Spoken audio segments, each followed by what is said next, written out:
तो हेलो दोस्तों, एक बार फिर से आप सबका स्वागत करता हूं आज की इस न्यू क्लास में। और आज की इस क्लास में हम लोग कुछ आगे के कंसेप्ट्स के बारे में हम लोग जानने वाले हैं। जैसा कि हम लोग आर्टिकल पढ़ रहे हैं, आर्टिकल के कंसेप्ट जान रहे हैं। तो आर्टिकल के 2 कंसेप्ट हम लोग का हो चुका था इससे पहले वाली क्लास में। अब हम लोग तीसरे कंसेप्ट की तरफ बढ़ेंगे। तो जो हमारा तीसरा कंसेप्ट कहता है, ध्यान से देखना, बिल्कुल आपको बस बेसिक चीज़ें कुछ नॉलेज दे रहा हूँ, वो आपको जरूरी है, क्वेश्चंस में अप्लाई होंगे। Before a person not known. देखो ये कंसेप्ट मैंने डिस्कस कर चुका है जब ए एंड को पढ़ा रहा था, मैं ए एंड के बारे में बता रहा था, तभी मैं बताया था नॉट नोन, जिसके बारे में हम लोग जानते नहीं है, मतलब जिसका पॉइंट आउट ना हो, मतलब point out does not point out, तो हम लोग ए या एंड का यूज कर सकते हैं। वही कंसेप्ट है क्या, जिसके बारे में हम लोग ना जानते हो, जिस व्यक्ति या जिस थिंग के बारे में, उसके बारे में जब भी हम लोग बात करेंगे तो ए या एन लगाएंगे। क्यों? क्योंकि हम लोग जानते हैं कि ए और एन क्या मीनिंग देता है, कोई का भी मीनिंग देता है। किसका मीनिंग? कोई का भी, कोई के भी सेंस में हम लोग यूज करते हैं। देखते हैं एग्जांपल्स। देखो, a Mister Vikas wants to meet you.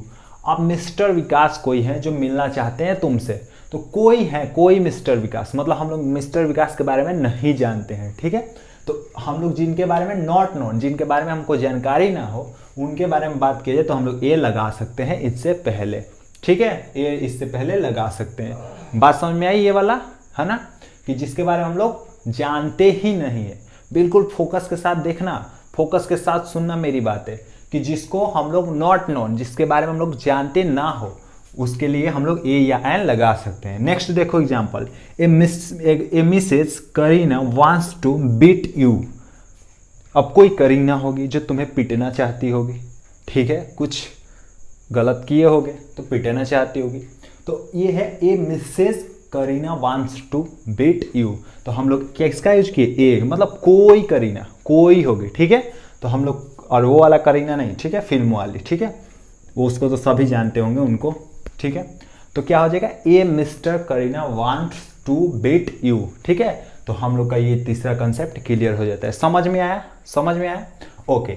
जो हमारा फोर्थ कंसेप्ट है, वो देखो, before certain phrases, certain expressions, certain phrases, certain expressions, पता है ना फ्रेजेज, उनसे भी पहले हम लोग ए का यूज करते हैं, उनमें भी ए का यूज हम लोग करते हैं। देखो, जैसे इन अ हरी, आपको कैसे दे देगा बना के क्वेश्चन?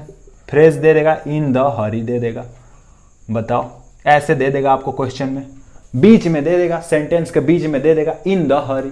आप क्या करोगे? सही कर दोगे, नो एरर बता दोगे, ठीक है। लेकिन आपको पता होना चाहिए कि इन अ हरी होता है, नॉट इन द हरी होता है, ठीक है। तो इन द हरी हमारा क्या हो जाएगा? गलत हो जाएगा। क्या हो जाएगा? इन ए हरी हो जाएगा। जब आप ये पढ़े होगे, जाने होगे, तो ही तो। अभी बहुत सारे हैं, मैं पीडीएफ में प्रोवाइड कर दूंगा सब। अभी तो मैंने 4 बस लिखा है, ठीक है। मेक अ नॉइस आपको कैसे दे देगा? आपको कैसे दे देगा सेंटेंस में? मेक द नॉइस दे देगा, मेक द नॉइस दे देगा, द का यूज करके दे देगा, जो कि रॉन्ग है, ठीक है। आपको रॉन्ग बताना होगा। क्या होगा? मेक ए नॉइस होता है, ठीक है।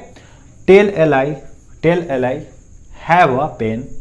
तो इस तरह से आपको देखना है कि ये फ्रेजेस कैसे हैं और कहाँ पे ए यूज होता है। तो ये हमारा दोनों कंसेप्ट क्लियर हुआ। अब बढ़ते हैं हम लोग आगे की कंसेप्ट की तरफ। तो दोस्तों, अब हम लोग पोजीशन ऑफ आर्टिकल जानेंगे। आर्टिकल्स की पोजीशन, मतलब कि आर्टिकल कहाँ कहाँ पर यूज हो सकते हैं, मतलब कैसे कैसे, कहाँ कहाँ, किस जगह पे, किस प्लेस पे आर्टिकल आ सकते हैं। तो देखो, पहला जो है वो नाउन से पहले भी आर्टिकल आ सकता है। हम लोग अभी देखे ना, ए बॉय, ए गर्ल, ठीक है, ए मिस्टर विकास, ठीक है, हम लोग देखें तो नाउन से भी पहले आर्टिकल आ सकता है, ठीक है। ये बेसिक चीज़ें हैं थोड़ी सी। आर्टिकल एडजेक्टिव से पहले आ सकता है, जो कि एडजेक्टिव के बाद क्या होना चाहिए? नाउन होना चाहिए, ठीक है, ओके।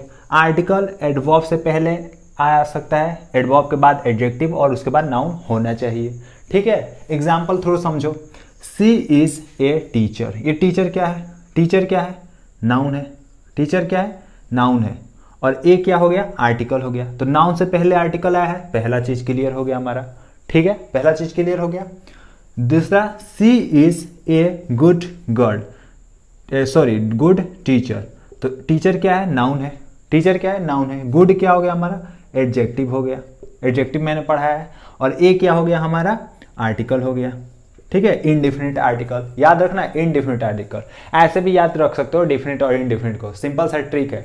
डिफिनिट द से स्टार्ट हो रहा है, डिफिनिट द साउंड जैसा लाइक कर रहा है थोड़ा बहुत, तो द क्या हो जाएगा, डिफिनिट द से डिफिनिट, तो द होता है डिफिनिट आर्टिकल, ठीक। और बाकी इनडिफिनिट कौन सा हो, ए और एन हो जाएगा, ऐसे भी याद रख सकते हो। जो लास्ट एग्जांपल है, she is a very good teacher. देखो टीचर क्या हो गया, नाउन हो गया, राइट। गुड क्या हो गया हमारा, अभी देखे हम लोग, एडजेक्टिव हो गया। वेरी क्या हो गया, एडवर्ब हो गया। एडवर्ब मैंने नहीं पढ़ा है, वो भी मैं आपका क्लियर कर दूंगा, ठीक है, अगली क्लास में सब, जब ये आर्टिकल खत्म होगा तो एडवर्ब हो गया, और ये क्या हो गया, आर्टिकल हो गया। मतलब हम लोग बस क्या जाने, बस सिंपल सी बात है कि आर्टिकल कहाँ कहाँ पे आ सकता है, उसका प्लेस पोजीशन क्या क्या हो सकता है, ठीक है, ये चीजें हम लोग इसमें देखें। ओके, अब बढ़ते हैं और भी आगे, जो कंसेप्ट डिस्कस करना था वो हम लोग करते हैं, ठीक है। तो 4 कंसेप्ट क्लियर करने के बाद अब हम लोग कंसेप्ट नंबर 5 की तरफ बढ़ते हैं। जो हमारा कंसेप्ट 5 है वो देखते हैं हम लोग क्या कहता है कंसेप्ट 5। तो ध्यान दो, यहाँ अगर सच आ रहा है, क्या आ रहा है, सच, तो उसके बाद ए या एन आएगा और उसके बाद नाउन आना चाहिए, ठीक है। क्या आ रहा है, अगर नाउन आ रहा है और सच आ रहा है तो उसके बीच ए या एन आएगा, ओके। अगर सच आ रहा है, ए एन आ रहा है, तो नाउन भी आ रहा है, तो उसके बीच में ए या एन के बीच में एडजेक्टिव भी आ सकता है, क्लियर। क्योंकि एडजेक्टिव अभी हम लोग पोजीशन ऑफ आर्टिकल में देखे ना, इसीलिए मैं पोजीशन ऑफ आर्टिकल आपको बताया ताकि ये चीज क्लियर हो जाए। अगर नाउन आ रहा है तो एडजेक्टिव भी पहले आ सकता है, कोई दिक्कत नहीं है उसमें, ओके, कोई दिक्कत नहीं है, ठीक है। एग्जाम्पल देखो, आपको कैसे घुमा सकता है क्वेश्चन में, कैसे आपको गलत करा सकते। देखो, सच एन द आइडिया, क्या होगा, एन या द होगा, आइडिया क्या होगा, सच द आइडिया होगा। अगर आप ये कंसेप्ट ना पढ़े होते, कंसेप्ट नहीं पता होता आपको, तो आप क्या लगाते, कैसे लगाते आपको, इसलिए मैं ये सब कंसेप्ट बता रहा हूँ। देखने में भले बोरिंग आपको लगे, कैसा भी लगे, मुझे नहीं पता, मुझे जो कराना है वो डीपली मैं कराऊंगा, पूरा कंसेप्ट से कराऊंगा, ताकि आपका आर्टिकल से कहीं भी से क्वेश्चन पूछे, कहीं से भी, तो आपका सारा क्वेश्चन बन जाए, ठीक है। तो बिल्कुल आपको सीखना है, आपको फोकस के साथ इसको देखना पड़ेगा कि सच के बाद ए एन आएगा और उसके बाद नाउन आएगा। तो आप अगर ये जानते हो कंसेप्ट, द को काट दोगे, द को रिमूव कर दोगे, ठीक है, तो एन आइडिया हो जाएगा, ओके। अब बढ़ते हैं नेक्स्ट एग्जांपल, सच ए या एन नाइस आइडिया। जैसे कि मैंने बताया, नाउन होगा, क्या होगा, नाउन, तो नाउन से पहले हम लोग एडजेक्टिव भी ला सकते हैं। तो नाइस आइडिया आ गया, तो हम लोग क्या लगाएंगे, ए या एन। अब यहाँ पे बताओ, ए एन का तो यूज बताया मैंने ना, ए एन यूज का बताया है, तो क्या हो जाएगा, ए नाइस आइडिया हो जाएगा, क्या हो जाएगा, एन हट जाएगा, ए नाइस आइडिया हो जाएगा। क्यों, क्योंकि नाइस न आ रहा है, कॉन्सोनेंट साउंड कर रहा है, तो ए नाइस आइडिया हो जाएगा, ठीक है। तो इस तरह से हमारा कंसेप्ट 5 क्लियर हो जाता है। बढ़ते हैं कंसेप्ट 6 की तरफ। कंसेप्ट 6 क्या कहता है कि अगर ऑल आ रहा है या बोथ आ रहा है, क्या आएगा, ऑल या बोथ आएगा, तो उसके बाद द आएगा और उसके बाद एडजेक्टिव या नाउन। ध्यान रहे, यहाँ नाउन भी सिर्फ आ सकता है, इन दोनों की जगह पे ये वाला भी यूज हो सकता है, बस नाउन, एडजेक्टिव ना भी आए तो नाउन भी आ सकता है, क्लियर, ओके। तो देखो, ऑल जैसे हम लोग बोलते हैं ना, all the students, all the boys, all the girls, ठीक है। तो देखो ध्यान से एग्जाम्पल में, ऑल द या ए बेस्ट स्टूडेंट्स। अब गलत कैसे कराएगा, ऑल ए बेस्ट स्टूडेंट्स, ऑल ए बेस्ट स्टूडेंट्स। तो गलत कैसे कराएगा, आपको नहीं पता होगा तो ए भी लगा सकते हो, द भी लगा सकते हो, कुछ भी लगा सकते हो, लेकिन जब ये कंसेप्ट आप पढ़े हो तो द लगा दोगे, ऑल द बेस्ट स्टूडेंट्स।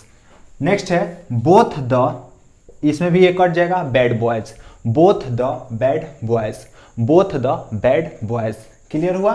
तो ऑल द बेस्ट स्टूडेंट्स या ऑल द स्टूडेंट्स भी हो सकता है, और उसमें भी both the bad boys, okay, both the bad boys, clear. तो इसमें आपको कोई भी कंफ्यूजन नहीं होना चाहिए, ओके। तो दोस्तों अब आखिरी के 2 कंसेप्ट बचे हैं जो हम लोग डिस्कस करते हैं कि कंसेप्ट 7 नंबर में देखो क्या कहा जा रहा है। ध्यान से देखो कि जब भी अगर रेदर आएगा, क्या आएगा, रेदर, तो उसके बाद ए एन आएगा और उसके बाद नाउन आना फिक्स है, ठीक है। उसी तरह सेकंड भी क्या हो जाएगा, रेदर आ रहा है, ए एन आ रहा है, तो नाउन से पहले भी एडजेक्टिव आ सकता है। हम लोग अभी देखे ना पीछे, ठीक है। तो क्या हो जाएगा, rather a an plus adjective plus noun आ सकता है, ओके। ये सब कंसेप्ट आपको पता होने चाहिए, प्रैक्टिस से सब क्लियर हो जाएगा। एग्जाम्पल भी याद रखना, rather a good step, step क्या हो गया, नाउन, गुड क्या हो गया, एडजेक्टिव। रेदर ए न्यूजेंस, क्या हो जाएगा, न्यूजेंस, रेदर ए न्यूजेंस, ओके, तो न्यूजेंस क्या हो गया, नाउन हो गया, और ये क्या हो गया, ए क्या हो गया, ए क्या हो गया, क्या हो गया, आर्टिकल ए या एन। क्लियर, ए हो जाएगा। ओके, तो इस तरह से हमारा कॉन्सेप्ट 7 क्लियर होता है। बिल्कुल आप देखते चलना, स्क्रीनशॉट भी लेते चलना, नोट बना रहे हो तो बनाते भी चलना। ओके, क्लियर होता रहेगा। लास्ट कॉन्सेप्ट है 8 नंबर का। देखो, अगर टू आ रहा है, एज आ रहा है, सो आ रहा है, टू एज सो कुछ भी आ रहा है इन तीनों में से, तो उसके बाद एडजेक्टिव आएगा, उसके बाद ए एन, उसके बाद नाउन आ जाएगा। यहाँ पे जरा ध्यान देना, गौर करना। एडजेक्टिव आएगा, ए एन आएगा, नाउन आएगा। आर्टिकल से अगर क्वेश्चन बनेंगे तो इसके जगह पे द यूज करके दे देगा। आप अगर ये जानोगे तो ही तो यूज करो। जैसे यहाँ पे क्या, रेदर द गुड स्टेप, तो गलत हो जाएगा। ठीक है, अगर ये आप पढ़े हो तो आप बता सकते हो कि रेदर ए गुड स्टेप हो जाएगा, इसीलिए मैं सब आपको बता रहा हूं। तो टू देखो, एग्जाम्पल इसका देख लो, टू वीक क्या हो जाएगा, too weak a student. Clear, so weak a student. Clear, as weak a student. Clear, क्या हो गया, too weak a student, so weak a student, as weak a student. ठीक है, अगर वॉइस थोड़ा स्लो आ रही होगी तो आप लोग एडजस्ट करना, रात ज़्यादा हो चुका है। तो इस तरह से हमारा क्या होता है, पूरा कंसेप्ट क्लियर होता है इस क्लास में, जितनी भी कंसेप्ट है। आगे हम लोग द के यूज पढ़ेंगे। द का यूज कब करते हैं, द को मैंने इसीलिए साइड में रखा, डेफिनेट आर्टिकल है, उसको साइड में इसीलिए रखा ताकि उसके पूरे यूज के बारे में हम लोग अच्छे से पढ़ सके। ठीक है, तो ये पूरा कंसेप्ट हमारा क्लियर होता है इस क्लास में। तो अगर क्लास अच्छी लगी हो, लाइक कर देना, शेयर कर देना। क्लास में कोई भी डाउट होगा आप कमेंट में जरूर बताना। ठीक है, साथ में डिस्क्रिप्शन में टेलीग्राम का लिंक है, वो भी वहाँ पे भी जाके आप ज्वाइन कर लो, वहाँ पे मैं पीडीएफ प्रोवाइड करता रहता हूँ। तो अगर क्लास में नए थे, चैनल पे नए थे, तो सब्सक्राइब कर लेना, साथ में बेल आइकन भी प्रेस कर लेना, और रिवीजन करते रहो। रिवीजन सबसे बेस्ट होता है, रिवीजन करना बहुत जरूरी है। रिवीजन नहीं करते तो फिर आपका पढ़ने का कोई फायदा नहीं। तो मिलते हैं अगली क्लास में, तब तक के लिए जय Hind, wish you all the best, good night.